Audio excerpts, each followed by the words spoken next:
আমার আছে হচ্ছে 30,000 সৈন্য।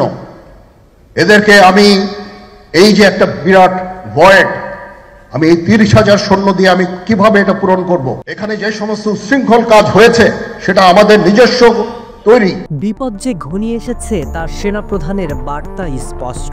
মিয়ানমারের রাখাইনের জন্য মানবিক করিডোর দেওয়ার নীতিগত সম্মতি নেওয়া হয়েছে, যা মূলত বাংলাদেশ সেনাবাহিনীকে বিপদে ঠেলে দেওয়া হচ্ছে এমন অভিযোগ উঠেছে।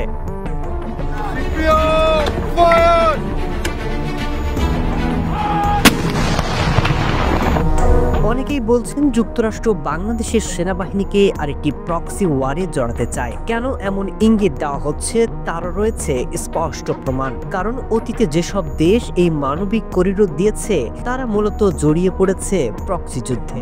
সেনাপ্রধান বলছে বাংলাদেশের বর্তমান রাজনৈতিক পরিস্থিতি অত্যন্ত ঘোলাটে, দেশের আইন শৃঙ্খলা ঠিক রাখতে হিমশিম খাচ্ছে সেনাবাহিনী। এমন অবস্থায় কোনোভাবেই যুদ্ধে জড়াবে না সেনাবাহিনী। সবাই শান্তিতে থাকবেন, এটা হবে না, সেটা সম্ভব না। মূলত অভিযোগ উঠেছে যুক্তরাষ্ট্রের উপর। সেনাবাহিনীকে প্রক্সি যুদ্ধে ব্যবহার করতে চায় তারা, তবে সে ফাঁদে পা দিবে না সেনাবাহিনী, স্পষ্ট জানিয়ে দিয়েছেন সেনাপ্রধান।